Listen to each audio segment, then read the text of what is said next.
ભાગ 5 જમીન।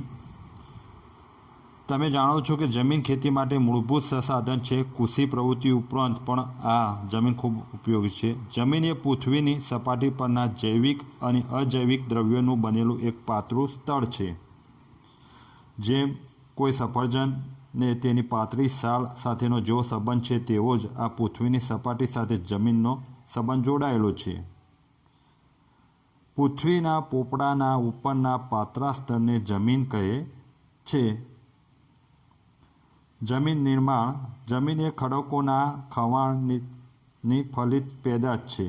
ખડકોની સપાટીવાળા ભાગોનું તાપમાન, વરસાદ, હિમ, હવા, વનસ્પતિ અને જીવજંતુઓ વગેરે પરિબળોથી ખવાણ થતો ખડકોનો ભૂકો બને છે અને ભૂમિ આવરણ તૈયાર થાય છે। આ ભૂમિ અવસ્થામાં ખડકો નાના મોટા ટુકડા, કોકરા, માટી, રજ વગેરે હોય છે, જે રેગોલિથ તરીકે ઓળખાય છે, જેમાં કેવળ ખનિજ દ્રવ્યો હોય છે। તે પછી તેમાં જૈવિક દ્રવ્યો, હવા અને પાણી ભરે છે। છેવટે તેમાંથી જમીન બને છે। જમીન નિર્માણની આ પ્રક્રિયા ઘણા લાંબા સમયની છે। ભારતમાં જમીનના પ્રકારો।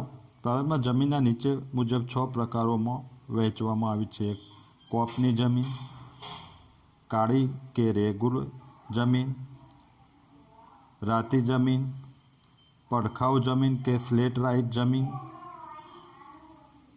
પર્વતીય જમીન, રણ પ્રકારની જમીન। પહેલી કોપની જમીન। કોપની જમીનના 2 પેટા પ્રકાર છે, એક ખદર અને બીજો બોગર। નદીઓના નિક્ષેપણથી તૈયાર થતી આ નવા કોપની જમીનને ખદર તરીકે ઓળખવામાં આવે છે।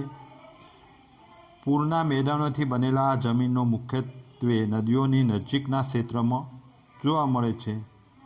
તે પ્રમાણમાં રેતાળ હોય છે, જ્યારે નદી ખીણોના ઉપરવાસમાં આવેલી એકંદરે જૂનો કોપ ધરાવતી જમીન બોગર તરીકે જાણીતી છે। તે ચીકણી અને ઘેરા રંગની હોય છે। કોપની જમીન દેશના ઘણા મોટા વિસ્તારમાં જોવા મળે છે। આ જમીનની ફળદ્રુપતા જુદા જુદા સ્થળોએ ભિન્ન જોવા મળે છે, પરંતુ સામાન્ય રીતે આ જમીન ઘણી જ ઉપજાઉ હોય છે। પંજાબ, ઉત્તર પ્રદેશ, બિહાર, પશ્ચિમ બંગાળ વગેરે રાજ્યોમાં આ પ્રકારની જમીન આવેલી છે। કાળી જમીન। આ જમીન મુખ્યત્વે મહારાષ્ટ્ર, પશ્ચિમ મધ્યપ્રદેશ, ગુજરાત, કર્ણાટક, આંધ્રપ્રદેશ, તેલંગાણા અને તમિલનાડુમાં જોવા મળે છે। કાળી જમીન દ્વિકલ્પીય ઉચ્ચ પ્રદેશની ભેટ છે। આ જમીન ચીકણી અને કસવાળી હોય છે। તે લાંબા સમય સુધી ભેજ ગ્રહણ કરવાની ક્ષમતા ધરાવે છે। આ જમીન રૂપાંતરિત ખડકો દ્વારા તૈયાર થયેલી છે અને કપાસના પાક માટે વધુ અનુકૂળ છે। તેથી જ તો તે કપાસની કાળી જમીન તરીકે જાણીતી બની છે। આ જમીન રેગુલ નામે પણ ઓળખાય છે। રાતી જમીન। રૂપાંતરિત ખડકો અને આગ્નેય ખડકોથી આ જમીન બનેલી છે, જે આપણે જોઈ શકીએ છીએ, જેમાં ગોવા, કર્ણાટક, તમિલનાડુ, આંધ્રપ્રદેશ, ઓરિસ્સા, ઝારખંડ જેવા રાજ્યોમાં જોવા મળશે। પડખાઉ જમીન કે સ્લેટરાઇટ જમીન। વધુ વરસાદના કારણે તીવ્ર ધોવાણના પરિણામે સ્વરૂપે પડખાઉ જમીન તૈયાર થાય છે।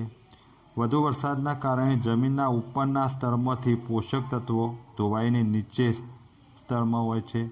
જૈવિક દ્રવ્યોનું પ્રમાણ ઓછું હોવાથી આ જમીન ઓછી ફળદ્રુપતા ધરાવે છે। અહીં લાલ રેતીના પથ્થરોમાં લોહ અને એલ્યુમિનિયમ જોવા મળે છે। આ પથ્થરોના ધોવાણથી અહીં જમીન રાતા રંગની હોય છે। આવી જમીન દખ્ખણના પહાડી પ્રદેશ, કર્ણાટક, કેરળ, ઓડિશા અને પૂર્વોત્તરના કેટલાક ભાગોમાં જોવા મળે છે। ત્યાર પછી પર્વતીય જમીન। જંગલોને કારણે જૈવિક દ્રવ્યોનું પ્રમાણ વધારે હોય છે, જો કે અલગ અલગ સ્થળો પર તેની ભિન્નતા પણ ધરાવે છે. શિવાલિકા પર્વતશ્રેણીઓ પર આ જમીન ઓછી કસવાળી અને અપરિપક્વ જણાય છે. આ જમીન રેતાળ, છિદ્રાળુ અને જૈવિક દ્રવ્યોની અભાવવાળી જોવા મળે છે. આવી જમીન દેશના પર્વતીય વિસ્તારમાં જોવા મળે છે.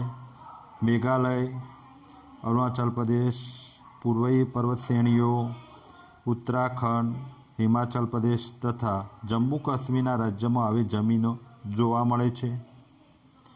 રણ પ્રકારની જમીન.